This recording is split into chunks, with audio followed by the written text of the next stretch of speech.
Good afternoon. Thank everybody for coming. Let me see. I guess I'll start by updating you on Catherine's current situation. Catherine is still in Jessup at a facility there where they haven't allowed visitors over the weekend. I went up there and attempted to visit, and I was turned away. They said that the doctor and treatment team would be seeing her today, and no visitors were allowed until then. That's pretty much all I know about that. Along with that, as a lot of you already know, her date has been pushed off 30 days for a bond hearing. Let me see, beyond that, one of the things I would do is I'd like to thank all the local businesses. We've had a pretty good response to us requesting all the video to try to fill in the timeline of where the vehicles were on Sunday evening and Monday morning. That's probably without any information from Catherine or a tip or something who definitively knows the whereabouts of my children. That's the most important part to find them, is filling in that timeline. So thank everybody. Along with thank you, I'm going to ask for even more cooperation so we can get that done. And then finally, I guess the main reason I'm here is to request an Amber Alert. We've started from day one asking for this. A lot of people, asked me what the benefits would have been. 3 weeks ago, it would have definitely had a much larger awareness. It would have had a broader spectrum of people who knew about the situation. It would have caused agencies to have more of a duty to go after it and respond with more urgency. So there was a lot of things that we felt were important about that. When we were told that we didn't qualify for it, I went ahead and I checked into some things. The Department of Justice guidelines actually state that, let me see, firstly is there's a reasonable belief by law enforcement that an abduction has occurred. The law enforcement agency believes that the child is in imminent danger of serious bodily injury or death. And there's also that there's enough descriptive information about the victims and the abduction for law enforcement to issue an Amber Alert to assist the recovery of a child. Let's see. And finally, that the abduction is of a child under the age of 17, which in Maryland it actually switches to 18. And lastly, that the children's name and other critical data elements, including the child abduction flag, have been entered into the National Crime Information Center, or the NCIC system. To my understanding, we meet all of those requirements. There's a gray area in the Maryland one where they say and or a car. It's worded very loosely, and it's basically a general consensus of every person and pretty much every agency that I've spoken to that we should qualify for one and one should have been issued. One of the things is a lot of people actually have asked me, what benefit would it have now kind of this late in the game? There's several things that it would do. One, we talked about how it would increase awareness up front. Number two is, I've said this in the media before. It shocks me. We go places like Albany, Frederick, right around our general area, and people haven't heard about this. We've gone into neighborhoods where literally 2 people know my kids are missing right now.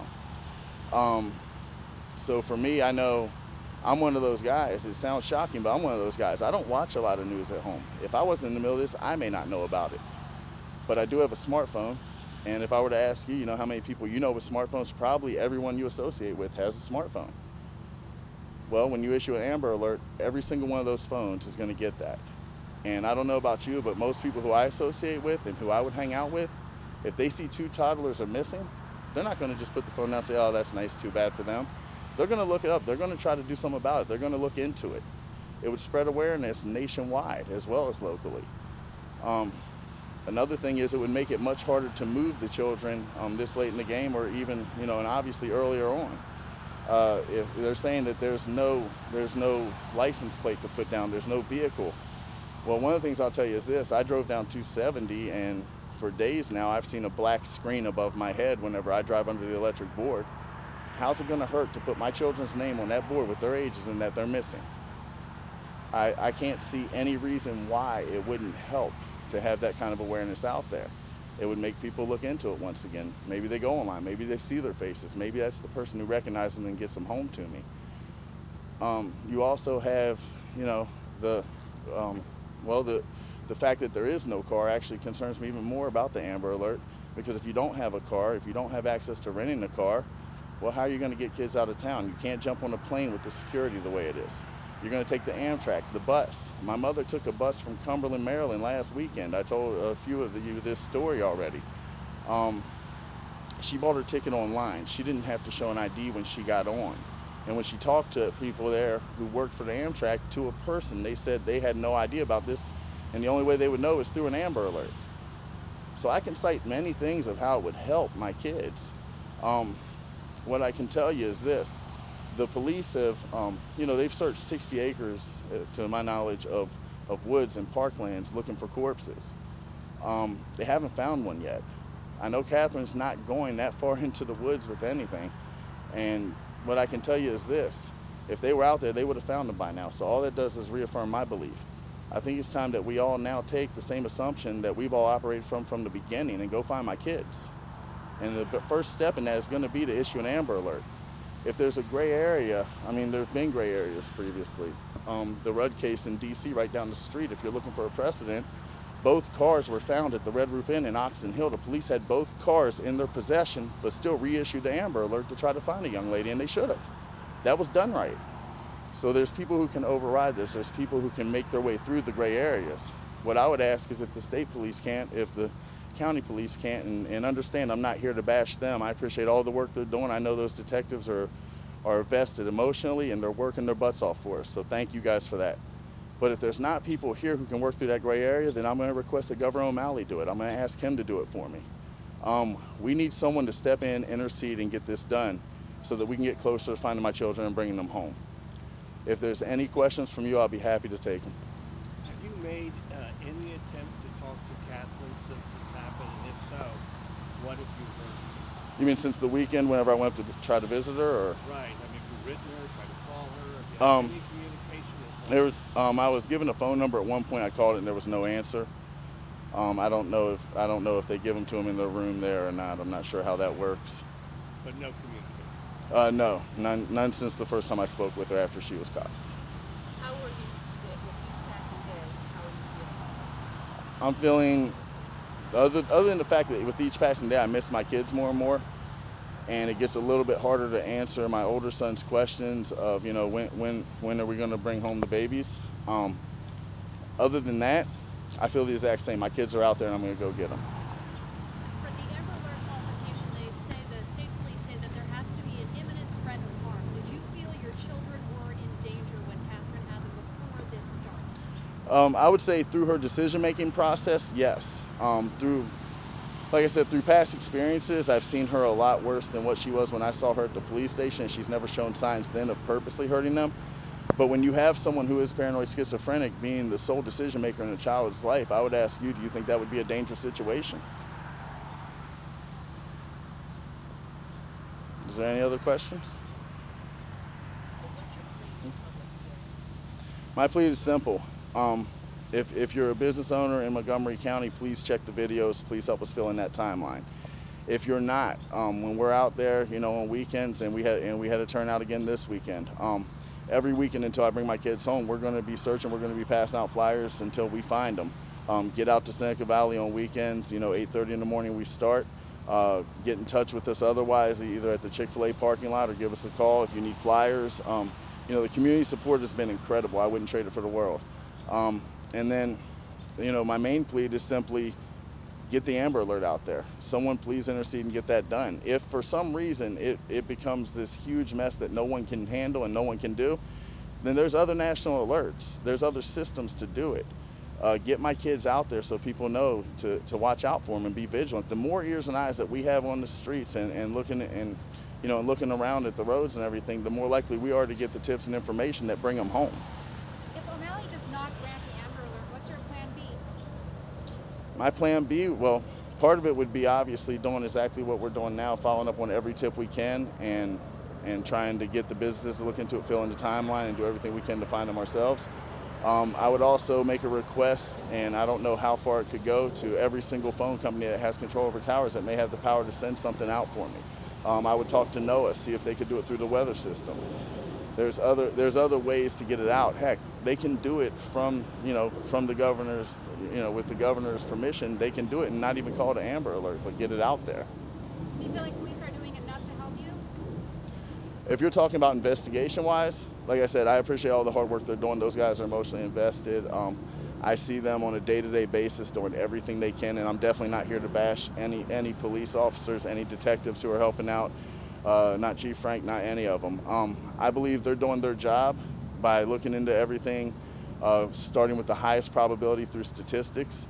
I just think that they've played that statistic out by searching as much woods and forest and parks as they have, and I think it's time to put more resources into finding my kids. Do you think there's anyone that could help Catherine hide your children? Have you guys gone that route to see if there's anybody who would assist you? We've been talking to people and trying to figure that out ourselves. I believe that pretty much has to be the scenario. It's just part of the problem is through her being in programs and stuff, she knows a lot of people I don't know. May have been introduced to people that we don't know. So it's hard to say, obviously, who it would be. But I believe the scenario would have to be someone that's helping her. If that person is and doesn't know the situation, then that would probably be the biggest plea I can make at all, which is just bring my kids home. You can drop them off at a fire station, a hospital, any safe zone, drop them off. Drop them off at the foot of my building. They know their way upstairs, and I leave my door unlocked for them to walk in. Just get them home to me. I have no desire to know who you are or press charges. We have, at a minimum now, a $25,000 reward for anyone who helps me get my kids. So just bring them home if you have them. Has the governor's office responded to your request this morning? As far as I know, not yet. I haven't heard anything, but I'm looking forward to hearing what they have to say, and hopefully they can help us out. The volunteer searches that you mentioned have been up to Frederick now. How big of an area have you covered? How many doors? How many flyers have you knocked on? I mean, it's hard to say. We've had I know before we even really got started getting donations and businesses helping us out with flyers, I know we distributed well over 20,000 throughout the Germantown, Clarksburg area alone. And that was just with, myself and 4 or 5 guys running around, some people from work coming up and helping out. As this thing has gone on, we've obviously gotten a lot more support. So to be honest with you, I have no idea how many flyers are out there. I get calls from people who've gotten flyers from people I haven't even sent out there. I get word, through my phone and stuff that people are printing their own flyers out. They're taking pictures of them, they're printing them themselves and putting them out there. I have a guy who was talking to me about he was up in New York, and there was a guy flyering. So I mean, it's really hard to say where is covered, where is not. I know the issue is the coverage isn't broad enough. It may be, maybe there's some flyers being handed out in Albany like we did, but in that neighborhood when we get there's 3 people who know about it 2 weeks into the situation. That's not acceptable. We need more eyes and ears on this to bring my children home. Where are the police today? Do you wish they were more having a presence over here? Pardon? Where are the police today? Why aren't they standing next to you? Honestly, I didn't ask them to come out. I have no idea. It's not something I asked for. I just wanted to talk to you guys and in hopes that you would help me get the word to Governor O'Malley, to the Chief of Police, to whoever needs to get the word to get the Amber Alert done, because I feel like maybe I'm talking to the wrong people because they feel like they're bound by precedents or something. I don't know. Mr. Hoggle, Mrs. Hoggle, do you have anything you want to say?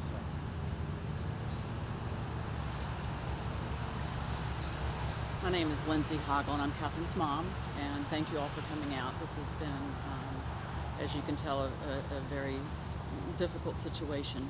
We think the children are out there, we think they're safe, and we just want to spread the word outside of Montgomery County and the distance that we've covered to get it out here. We're here as a family, working together around the clock, and we just want that message to get out, the names and faces to be out there.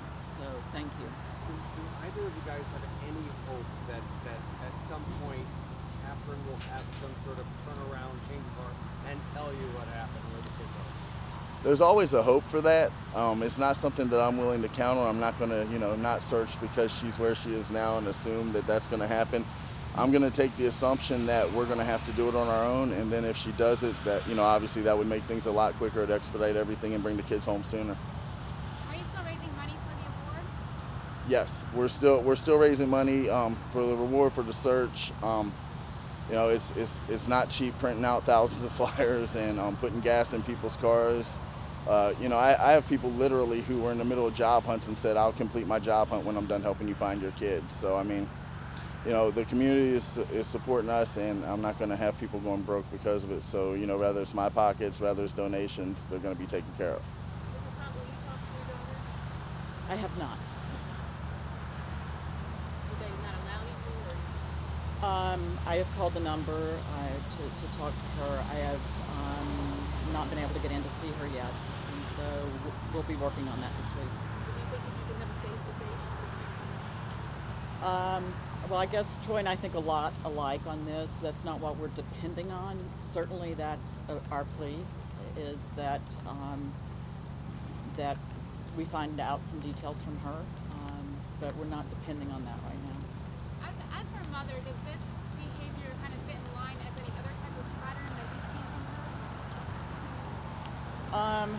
You know, anytime you deal with mental health issues, she's been under treatment, has been doing what we thought was well.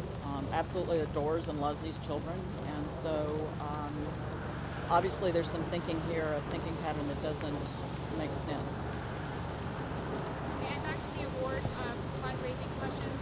When do you expect to raise those funds? Which funds? What do you mean, for the reward itself? The reward, yes. Yeah, we already have people in place who will write checks, as well as if we have to write checks to cover the difference, it's covered. But what's the deadline? When are you going to have that amount reached? What do you mean? You mean when I don't know what you mean. Like if you were to find them today, Right. then you would get a check this week. Yeah, I mean, that's not an issue. Yeah. If someone brings them home to me, I'll write a thank you note on back of the check, even if they kept them healthy for a week or two. Thank you, guys. Thank you. Thank you.